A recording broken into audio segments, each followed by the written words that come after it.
Hello, Zach. You having this interview because you are the one who got your folio going up, and that was a good example of folio. And we want to learn from your experience, and we want you to guide the research project students of the future through your journey. So, if you want, you can say your name. Right. Hi, I'm Zach. So I'll go through my folio and just discuss certain aspects that may be helpful to other people and whatnot. So going sequentially, this is my mind map. As you can see, it's handwritten. That's simply because I find it much easier to use handwritten. I'm not very good with computers, so.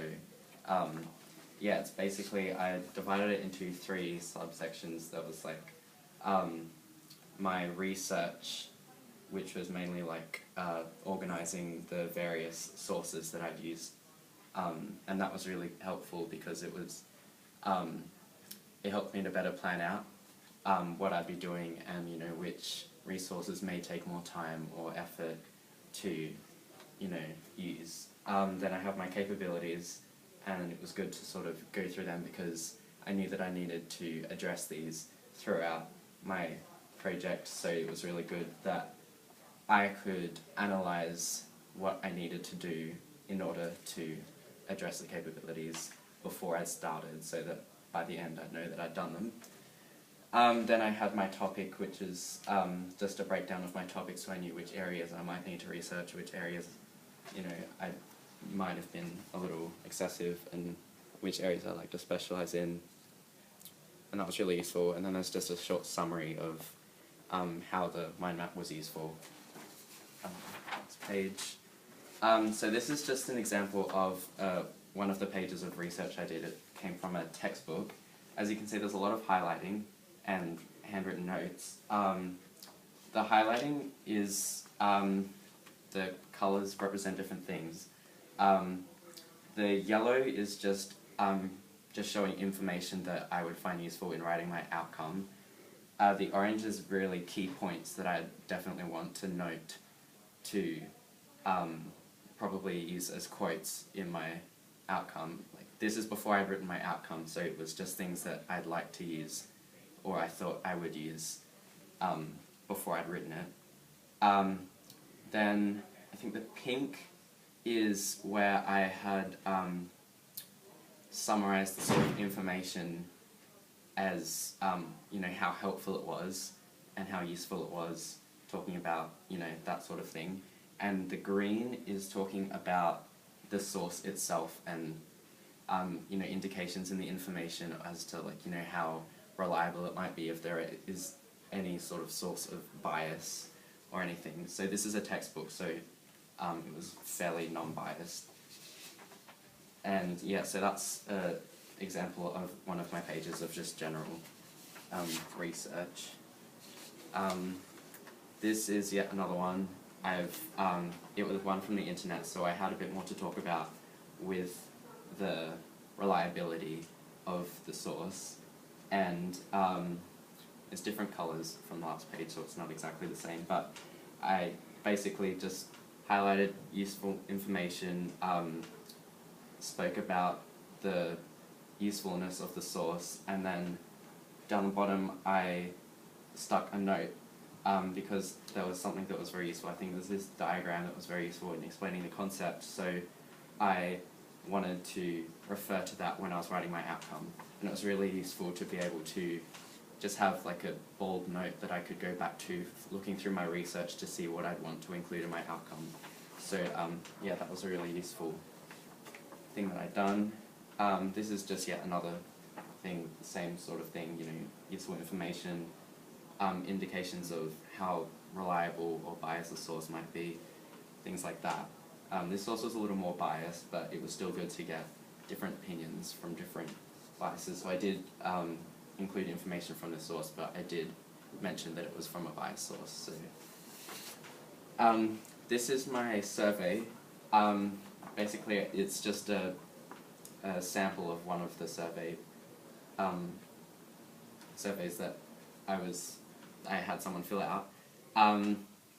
Basically, I've just highlighted just sort of different parts of like different questions, and I've discussed why I had asked a question in a certain way, or which like different sorts of like yeah I talked about which like the sorts of things that I had to think about with each question, you know, like ethical considerations if I was invading someone's privacy, like because it's about steroids, so if someone is a steroids user, they're not going to want to disclose. I had to keep their information private, and I didn't want to breach their, you know, how comfortable they were feeling about expressing their personal information. So I tried to keep it really general, but yeah, so I've just annotated different parts about why I ask questions in certain ways, and that was really useful because it helped me to reflect as, like, you know, how successful my survey was and whether or not I had done it in a, you know, successful way, and whether or not it was ethically sound or not. So that was good to sort of review the way that I'd done it. This is my survey results. It was just a, you know, analysis of the different questions and stuff with little comments, and then I had annotations on the side, which was just really useful, again, to even reflect on my analysis, because then I knew, you know, because after I'd done the analysis, it was cool that I had the information, but it's good to like look back again so I could tell, you know, if it was, because sometimes if you can get caught up if you've just analysed it and you're like, yeah, there are my graphs, I can use them in my research, but it's better to look back again and be like, are these graphs and is this information like valid and stuff? So it was really useful to just keep reflecting back constantly as I was going through my folio. Going on from that, I chose to keep a weekly journal throughout the stage of the folio, which was really, really useful because I had different subtitles. So there was an outline of the progress that I had had up until that week. Then I had what I wanted to achieve at the start of the week, what I actually achieved in the week, and then my future directions from there. And this was really good because constantly reviewing my my progress meant that I was realistically keeping up with where I was and where I needed to go, and it made it much easier to, you know, plan out my time and allocate, you know, different tasks and stuff. Reviewing what I actually achieved as well was really useful because it meant that I could I could set more realistic tasks, because if, you know, I had set out at the start of the week to do 6 different things but then I only got 2 done, then it was really good to, you know, reflect on what I had achieved so that I knew my pace and, you know, where I was at and stuff. And then I went back and I reviewed my journal just so that I could sort of see, you know, like if I got to week 5, I might review weeks 1 through to 5 to see if I was making any progressions in like my working pace, or, you know, my goals, if they were getting bigger or smaller.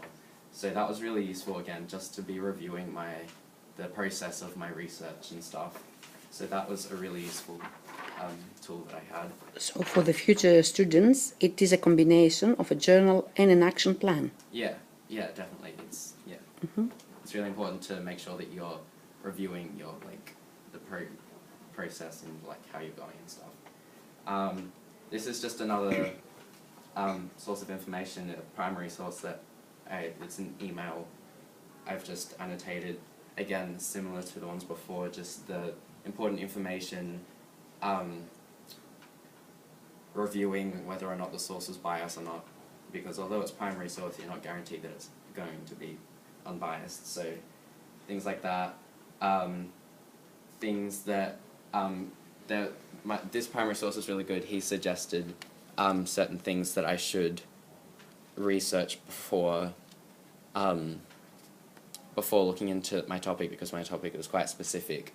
So it was really good to have him, because he helped me to direct, my method of research. So So can you explain to us who is he? You know him, but we yeah. don't. This was someone I found online. They are sorry, I just find his title. The Vice President of Education at the Taylor Hooton Foundation, which is a steroids sort of education association, which just sort of, it holds like various seminars and stuff. But it's in the US, so I couldn't get in person. But yeah, he was really helpful in emailing me the information and stuff. And so obviously because of his title, he was really useful in helping me to find my research and stuff. So he's your expert advisor. Yeah, he was really, because not only did he give me the information that I was asking for, but he helped me to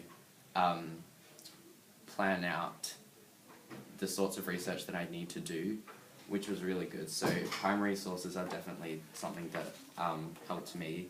This one in particular was really good. So I was lucky because this was the first person I contacted. So yeah.